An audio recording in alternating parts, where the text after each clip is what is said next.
My wife suffered a head injury. Now she has 4 pupils instead of 2. Hospitals, to me, feel like an extension of the afterlife. This is surely not an original thought. The long hallways lined with shuddering fluorescent lights and medical carts, the somber staff and weeping families, it becomes a sort of limbo after a while. Not life and not death. Even when you finally leave, your clothes still reek of suffering. Sitting in the waiting room, I felt like there was nothing outside of these walls. Nothing but an eternal black void. My phone buzzed loudly against an uncomfortable plastic chair, and I raised my hand to the receptionist, as if to apologize. I sent the caller to voicemail without even checking the contact. "Mr. Sharp." The doctor's voice cut through the suffocating quiet of the wide hall, and I sat up, adjusting my shirt that had bunched up around my waist from slouching. "Oh, that's me." He was pushing a wheelchair, and I smiled when I saw my wife, sitting upright and smiling back, tired but overall normal. I stood, giving her a quick hug and a kiss on top of her head.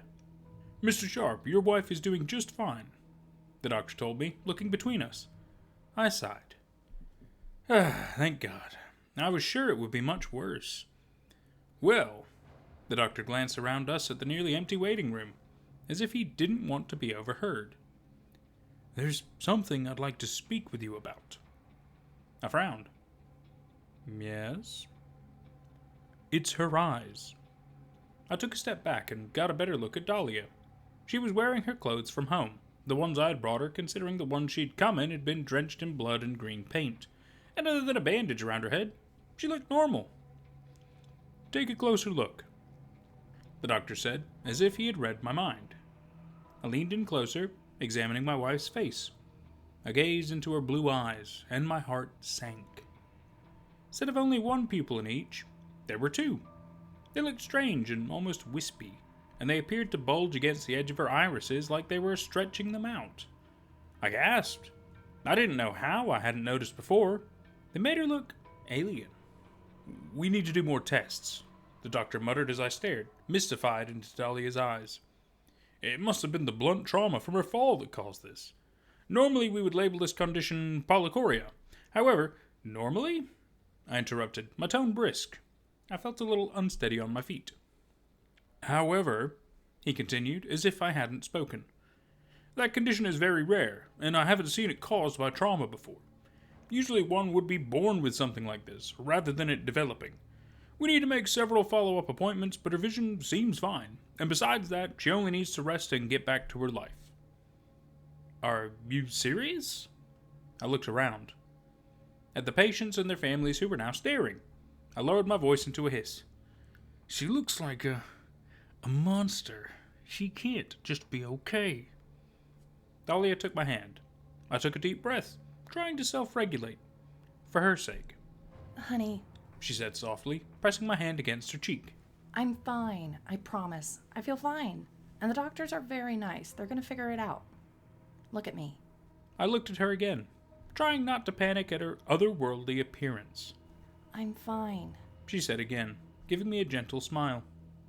I straightened up, getting a hold of myself. I chose to believe her. I'm sorry. I mumbled in the doctor's direction. I'm sorry. I'm just tense. This has all been a lot." "I completely understand. Both of you need some rest, I would say." He couldn't have been more right. My own eyes didn't feel normal, like there were strings holding them open. I felt like I had been in this hospital for years, even though it had only been a few days. I couldn't imagine how my wife felt. I helped her to the car. The doctors wouldn't let her walk, not until she was off of their property, even though she insisted she was able to. On the drive home, we were quiet, but I took her hand, squeezing it occasionally. We were both a little in shock, I think. When we got home, we both stopped in the living room. I hadn't been home long enough to clean, and the sight of the toppled ladder laying beside the pool of dried blood must have been a lot to process. She stared for a long moment, blinking her new eyes. "Is this the color we chose?" she asked finally. She bent over, picking up the dried-up paint roller off the floor and taking a closer look.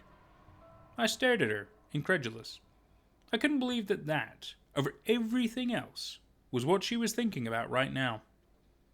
"Yes, honey," I told her, wrapping my arm around her waist hesitantly, as if she might shatter like glass. October mist. Remember? Huh. She mumbled, shaking her head. All right. I guided her to our bed, and she pulled the heavy duvet over herself, letting out a breath like she'd been holding it for days. Sorry about all this. She whispered after a while, clearly only half awake. I chuckled. Don't be sorry, my love. I'm sorry. She didn't respond, falling asleep as quickly as she had fallen off of that ladder.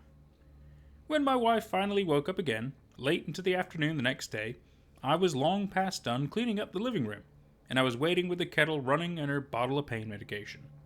I poured her a mug of Earl Grey, and I stared at her as she blew on it, taking her usual seat at the kitchen table. Her eyes were no less jarring than they had been the day before. I felt like I couldn't look at her. Like every time those second pupils fixed on me, something squirmed in my stomach. Something deeply wrong. How are you feeling? I asked, when she finally looked up at me, not wanting to make her feel insecure about her condition. I feel good. She told me, and she smiled. Somehow, she looked even happier now than she had before the accident. I bit my tongue, just barely able to stop myself from blurting out, why? Really? Yes. She sipped her tea. I mean, my head hurts a little, but I feel good. I feel like I've woken up from a long dream. Her words made me feel uneasy. I laughed nervously. Well, you were asleep for a while. She laughed too, and shook her head. Not that kind of dream, Ben. Dahlia almost seemed giddy. Now that she wasn't tired anymore, she was more lively than ever, and she kept looking around as if she were a child seeing the world for the first time. I only realized why when we stepped outside for our usual late afternoon walk. I'd wanted her to rest longer, but she insisted that she wanted to. Dahlia gasped, and her hands flew to her mouth. It's beautiful. I followed her gaze to the orange and pink sunset, just beginning to creep up above the trees and houses of our neighborhood. It was pretty, sure, but nothing we hadn't seen before. Her pupils, all four of them, widened, swelling into each other. I winced. I know this sounds strange, but everything seems brighter. She told me, practically skipping down our front steps. All the colors are more vivid. I feel like my vision is even better than before. This must be incredibly rare, don't you think? I bit the inside of my cheek, trailing after her warily. That's great, honey. I'm so glad it's not worse. You really could have lost your vision. She didn't seem like she was even listening. She led me like a stray dog down the street, pointing things out to me that I would have never noticed before. How the neighbor's doorknob was a vastly clashing shade of yellow to their red door, the oil slick shimmering on the feathers of the crows, all the spots where graffiti had been painted over again, and again, that seemed impossible to spot with the naked eye. It gave me such a strange, sick feeling. I couldn't name it, but my wife was so happy. So who was I to bring her down? I truly felt that way until a few days later. My wife shifted and yawned as she woke up, rolling to face me, and I could barely keep myself from screaming. Dahlia had 3 pupils in each eye now. Like 3 black holes, shrunken from the light streaming through our bedroom windows. Her irises looked pinker than before, as if they were cracking from the pressure of holding them in, keeping them from spilling into the whites of her eyes. It was unnatural. I sped to the hospital, my wife protesting the entire way. I ignored her. This wasn't right. It wasn't normal, and something had to be done. I stayed with her as they checked her vitals and shone lights in her eyes. I had to look away as her pupils widened and contracted, just like regular eyes. Made me feel nauseous, or like I might faint. They tested her vision again. I watched the doctor's face carefully as she finished each trial, but he was surely being cautious not to give anything away. He just nodded and moved on each time. Finally, he sat back in his seat, scratching at his head with the capped end of a pen. I don't know what to tell you, he said, shaking his head. Mrs. Sharp, your vision is amazing. You have 20/10 vision in both of your eyes. How is that possible? I looked between both of them, shocked. The doctor looked confused, but my wife only looked ecstatic. She only had 20/40 last time she checked. She needed reading glasses. The doctor shrugged, checking his records. Like I said, I don't know what to tell you. I think all we could do is give it some time and keep watching it closely. Come back in if anything changes. He sent us away. I couldn't believe it. There was no way this was happening. On top of it all, my wife didn't seem alarmed in the slightest. She looked from wall to wall like she was taking everything in, like she was absorbing it. This waiting room is very dirty, she whispered to me absent-mindedly as I pushed open the front door for her. By the time we got home, however, she felt a bit differently.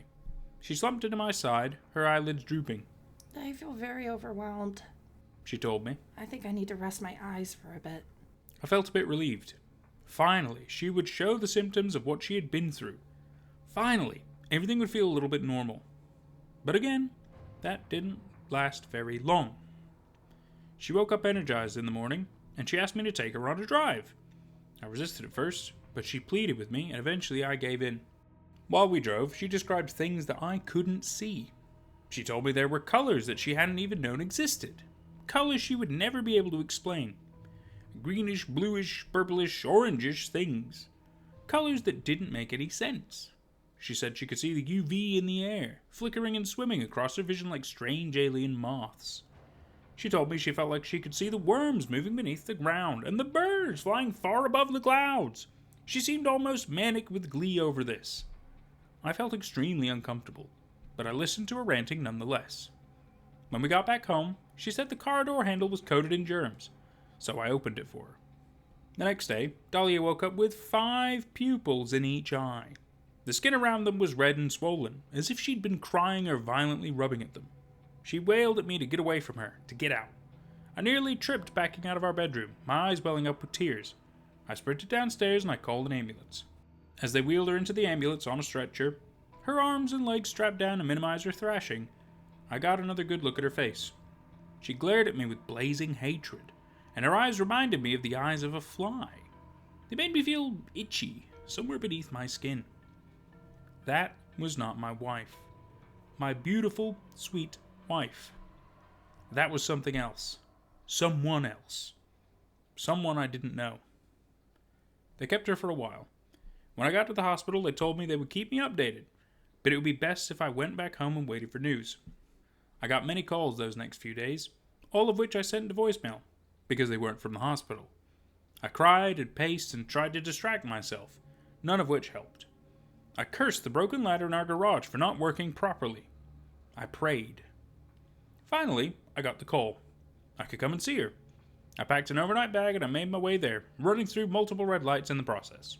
They had taken Dahlia to a mental wing of the hospital this time. Somehow, this section felt even more like strange limbo. Despite my rush to get here, I found myself walking slower down these halls, feeling afraid to make any loud noises and disrupt the stiff silence. The nurse who had taken me to her squeezed my shoulder when we arrived, and she left me alone with her. I stood in the doorway, just looking at her for a long time.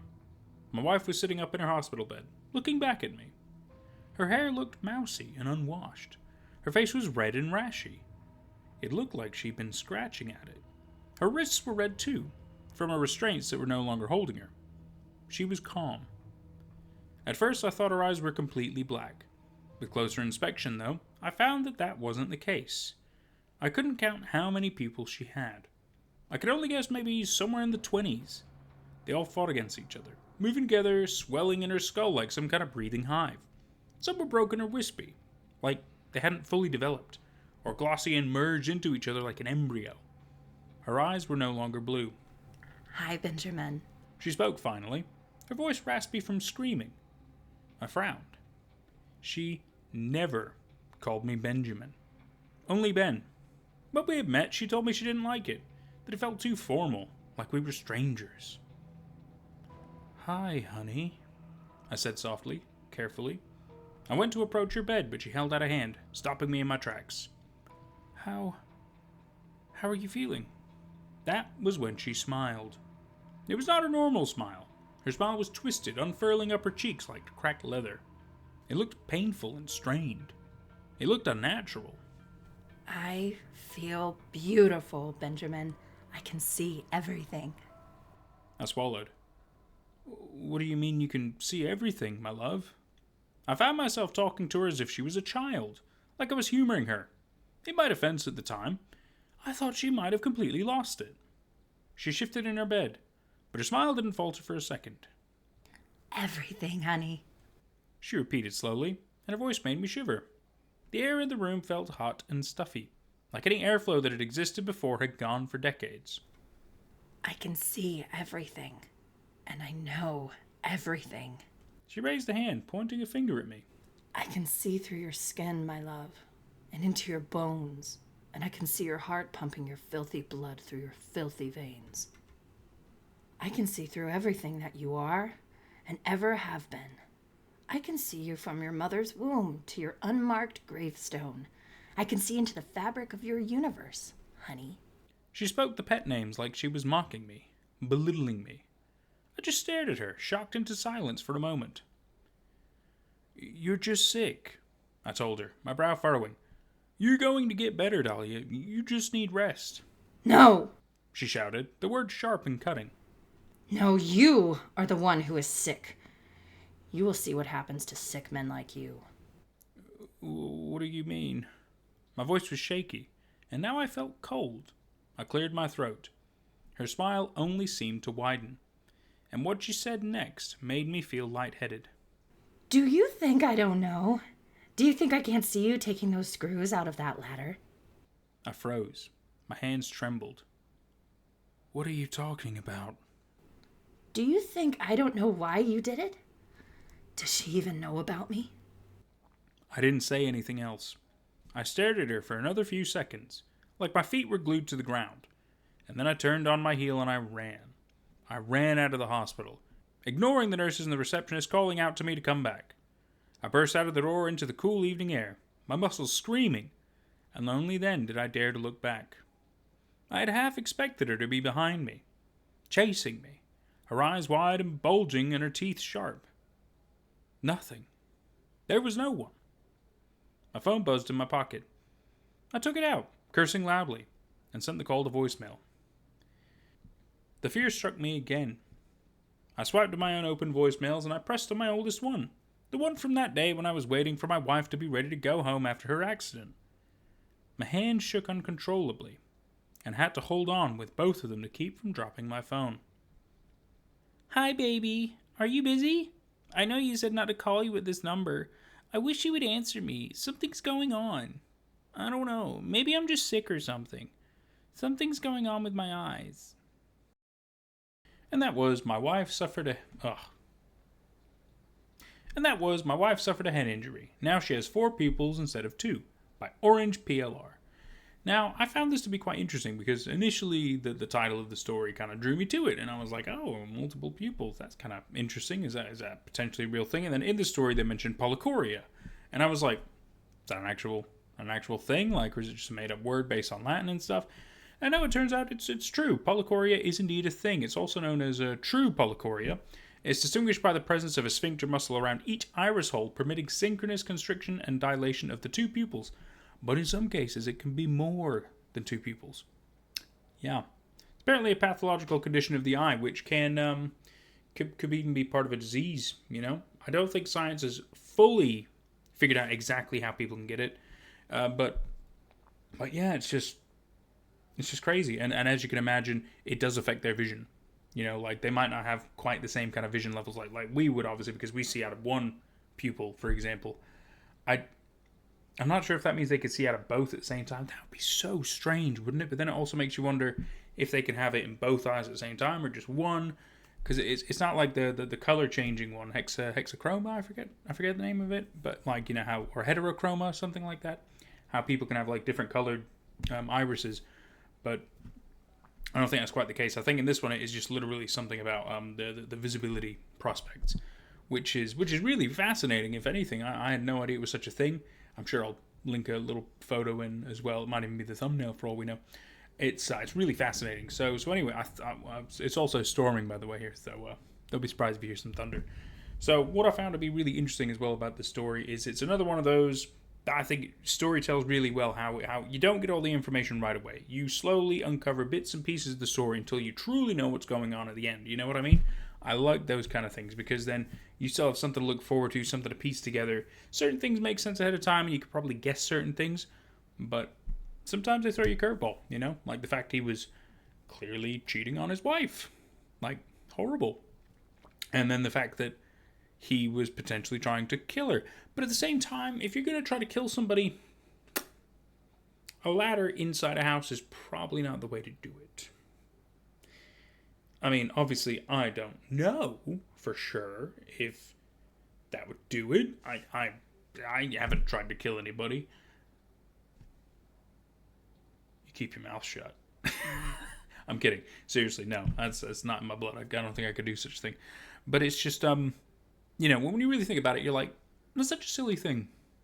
Out of all the ways to potentially kill somebody, pulling out screws of a ladder inside a house. Like, if it's a ladder that's, like, outside where they go, like, super tall and everything, I feel like that'd be way more dangerous. But what do I know? I think it's strange. But I found the story to be interesting because it's not like there's any creepy demonic things. We don't know what was going on because even the woman he was having an affair with, her eyes were becoming strange as well. So is there perhaps some kind of a curse at play? Is there some kind of a supernatural entity that's causing these things? Because it couldn't be a disease, because why would they both have it unless he is the one transmitting it, perhaps even sexually? Interesting. Could be. We don't know for sure. All we know is that both of the women in his life have it. Based on the voicemail at the end, we know that the person he's having an affair with has it. Very, very interesting. I thought it was really good because it's yet again, it's not a typical kind of a horror situation. It's more of it's a somewhat psychological, but also a bit of a supernatural, freaky element to it that's not fully understandable and explained. But it does it really well because it's still the horror of like something known, but also different. Still unknown, but not crazy unknown. It's really interesting. It's like the horror aspect of like you don't truly know who your neighbor is, sort of a thing. Like it's comfortable, but it's also you don't know what could happen, right? I think it's great. I think it's super, super great. Really enjoyed the story. Really glad I got to cover it. And I sure hope you've enjoyed it too. Oh, multiple pupils. Ugh. Kind of want to meet somebody who has them now. I kind of do. I kind of want to like talk to somebody who has Polycoria. Do you have Polycoria? Or do you perhaps know somebody who has Polycoria? I would love to chat with you. Leave me a comment. I'm so curious now. I'm so curious. This has been great. This has been Nate at Night. I've had a wonderful time. I sure hope you have too. And we'll see you for whatever's next. Take care. Thank you so much to my YouTube members and Patreon members for all the love and support. It's thanks to people like you that we can keep growing.